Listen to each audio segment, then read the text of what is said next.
Hi guys, this is Karan Shah from Bollywood Live and I have the dashing Sushant Singh Rajput with me. He's playing Captain Cool Mahendra Singh Dhoni in MS Dhoni The Untold Story. So let's have a chat with him. First of all, congratulations, the promos and all are looking fabulous. Thank you so much. So you've invested a lot in this film, you know, to train as Dhoni and everything. 2 weeks prior to release, how do you feel? Are you excited, nervous? See, that is being done, and that is something that all actors are supposed to do, cultivate skills and somehow do a lot of research, even if it's a fictional character, just to make sure that you, in your head, think on the first day of the show that you're the character. So that's what we are supposed to do. That's what I did. Driving force was the experience of doing it, trying to figure out the man who's got an amazing story to tell.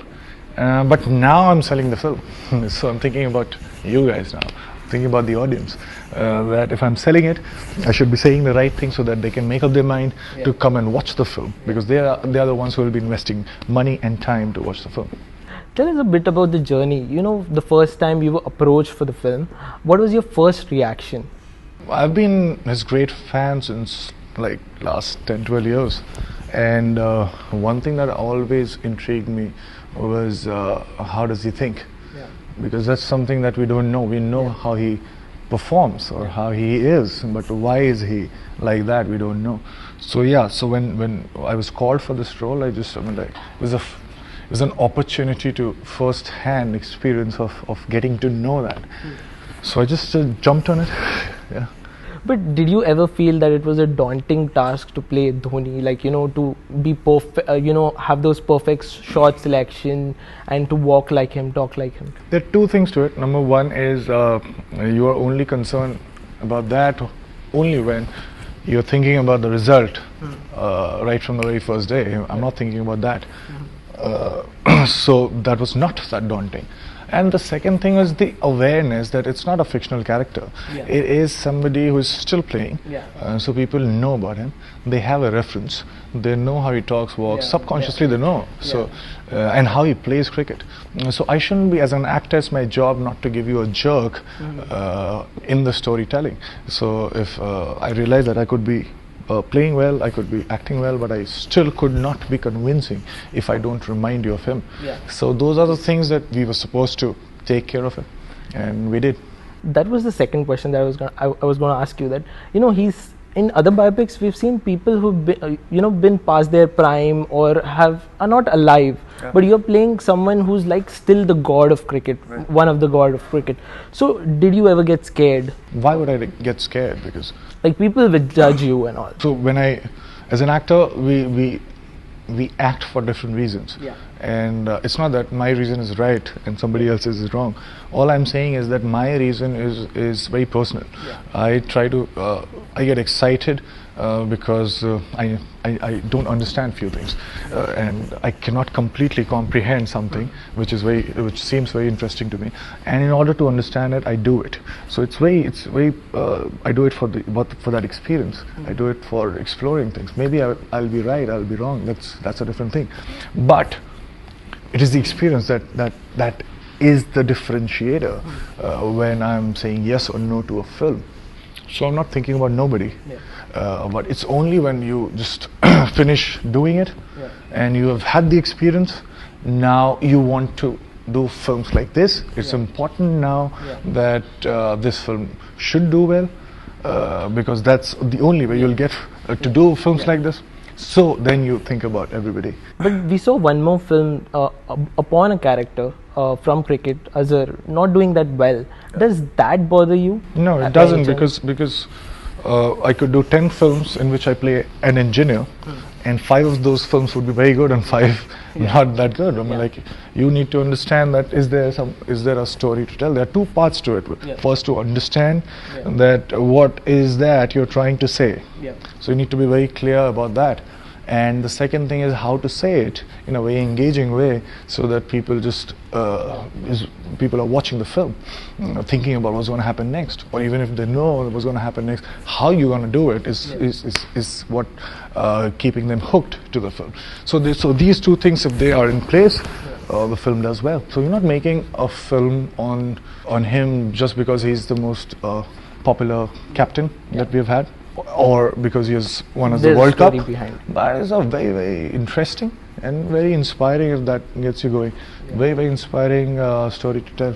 We saw Dhoni being very hands-on during the whole process. You used to ask him questions. He used to always tell you. How was it the first time you met him, and then how did the conversation go along? On the first day when I met him, I was just observing, but not as an actor, but as a fan, because I could talk to him, I could ask him questions, and there was a time between the conversation when I asked him that, can you please show how you hold the bat, and he was showing me. So it was like a very surreal experience, because you know, being a big fan and having that chance to do that is a very special feeling. But then from the second day onwards, so there were like 3 phases in which we met during the 12-13 months of preparation. The first was very start of the preparation, when I was asking him, I didn't ask anything, I just said that, could you please tell your story from your point of view. He was talking, I was listening. Second time we met, I was asking him questions, he was answering it very genuinely, patiently. And the third time I was asking questions vis-a-vis the script, that okay, what were you thinking at this point of time, and he would tell me. So yeah, it was like that. We've seen him as a captain cool. He's always cool in all those crunch situations. Are you as a person also that cool-minded person, or have you imbibed that quality in yourself? Yeah, I was slightly there. I think this was the only similarity that when I started off preparing for this role, the only similarity that I could see between me and him is that we see, from an outside point of view, he appears cool because he's not doing it for you. Obviously, the reason could be different. The reason may be patriotism, or think about the citizens of India. But when you're actually doing it, then you're not thinking about anybody. Then you are there 100%. You're not even thinking about yourself. You're thinking about what you're supposed to do, because that gets you going. So if you are like that, then you appear as cool, because you are not thinking about the future. You're not trying to, or fearful that what would happen if this happens. And normally it's that tendency that because of which anxiety creeps in. But if you're just here, then you're unfazed. You're Captain Cool. Sushant, you've been the talk of town throughout this year. Firstly, because of your breakup with Ankita, then there were link-ups with Kriti and all. Does that ever hurt you or concern you or make you angry or anything? No, why? See, if I tell this every time somebody asks me this question, that if you look at me and if I bring a smile on your face, if my story seems inspiring or something like that, and I get to know about it, I'll be slightly more happier than what I am already. But if you have a negative sense of, or any kind of negative emotion or feeling, maybe cynicism or any kind of prejudice, or just for nothing envious, it's their problem. It's their reality. So they have to deal with it. But with so many reports coming out, don't you want to ever don't you ever feel that I should just set the record straight? Yeah, but when it concerns the other person, because I'm more fidgety when I feel that the other person would get affected, then I would react, but never because of me, because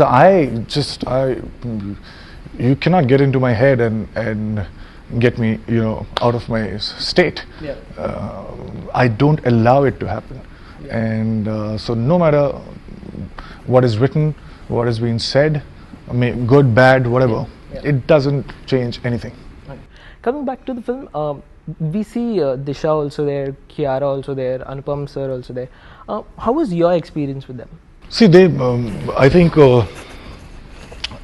Neeraj, when he wrote the script was, first of all, not saying that it's very inspiring and engaging. Obviously, it was like that, but it was very, very clear. The clarity was there right from the very first day of preparation, and every actor that was chosen was just correct for the role. So when we were shooting for it, it was just me as Mahi talking to Disha as Priyanka, and Kiara as Sakshi, and Anupam sir as my dad. It was not like two actors dealing with each other. 90% of the times it was characters talking with each other. And that was the intent that happened, fortunately. We've seen you like take one film at a time, or what's the thought behind it? Like you had just one release, two releases in 2013, then one in 2014, one in 2015, and one in 2016. So is it a conscious decision to take one film at a time? Yeah, because I don't know, I'm not that skillful or talented that I swear, because I'll tell you why. I'll tell you why, because if we are doing a character, see, it takes a lifetime to understand yourself. Sometimes you do, sometimes you don't. Now what you're trying to do, you're hired to understand somebody else and then pretend that you're him. It's a very tricky job. So it requires a lot of preparation. Also, sometimes you succeed, sometimes you would not be able to, because there is no right way to go. So in order to figure out, the only thing that you need, obviously minus the intent, is the time. So I'm not that skillful that I could be dealing with two different characters in 6 months, and I'll convince you, I cannot. So I take one film at a time. So you're doing Rabta and Takkadum also. It looks very good as terms of the casting. Could you tell us a bit about the story as well? I think Rabta, we are almost done shooting with it. It's the first quintessential romantic film that people would see me in. Very interesting actors. Obviously that is the only thing that I look for in a script. Takkadum again I play a musician, and Homie is directing it, and Pariniti and Irfan are there in it. Then there are 3 other films. What advice would you want to give a TV star who wants to make it big in Bollywood? First of all, know why you want to do it. Because people have a tendency of confusing things. Sometimes they tell themselves that they are good enough to be on film because they look it like that we graduate from TV to films. But I never looked, I never considered, I did theatre too, but so I don't differentiate. I go with a project. So understand why you want to do that. Once you are clear about that, then just believe that's going to happen. So what happens is, if you're not debating that if this doesn't happen then this, and you're absolutely certain, the how to do it, it figures out itself. You don't have to do anything. Obviously it's considering that you like what you do. I'm assuming that. So if you're completely interested in the work, then these are the 2 things. One, know why you want to do it, and the second is obviously believing that's going to happen.